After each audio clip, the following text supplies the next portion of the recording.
Dear South Asian community, it is time to wake up. Anti-blackness within our culture is a major problem. We need to talk about it now more than ever.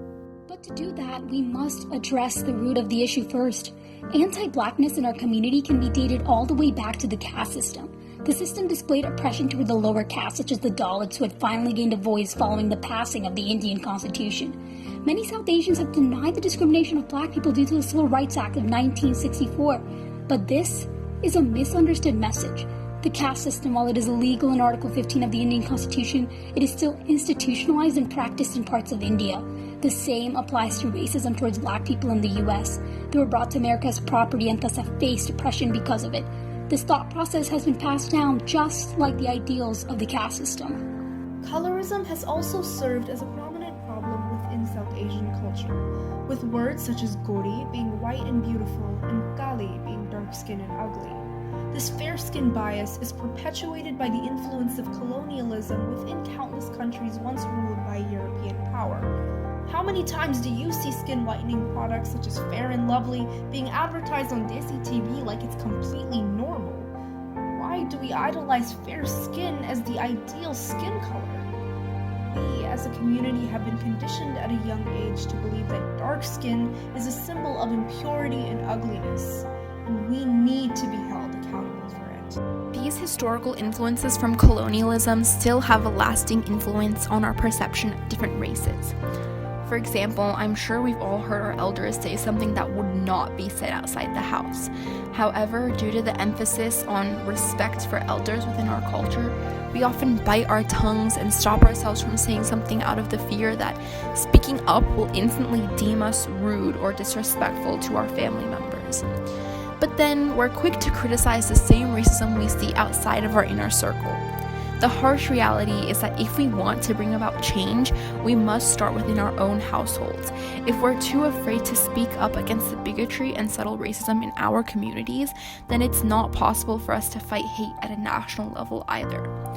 It can be hard to shift mindsets when they seem so set in stone, but it's imperative for us to try our best considering the capacity for hateful beliefs to translate into destructive policymaking and like-minded elected officials.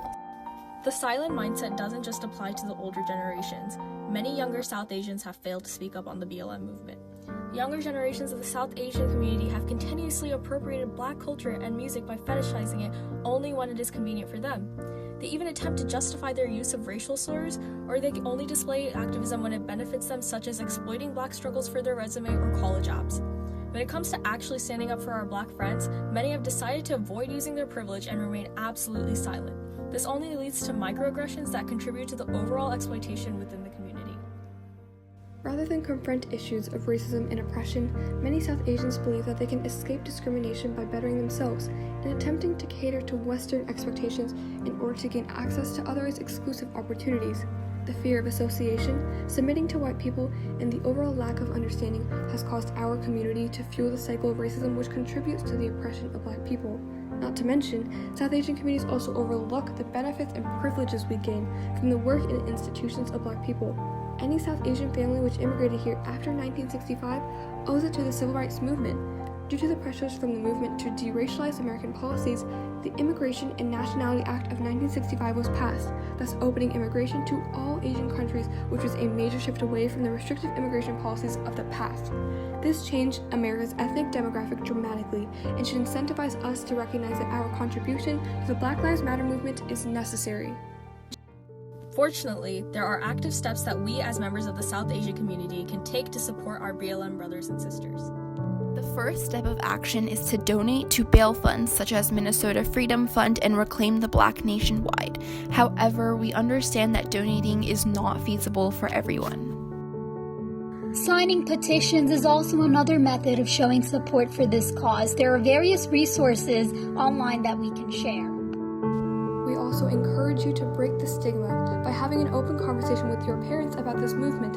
Talk about how we, as a part of the model minority, have an obligation to support black people and become educated about the systematic oppression they face in America. Lastly, actively spread the message and goals of the BLM movement through our social media platforms. Remember, if we have followers, we have influence. Especially in a time like this, we must use our voices as fellow POC to fight against the anti-blackness within our culture. Dear South Asian community, It's time to wake up.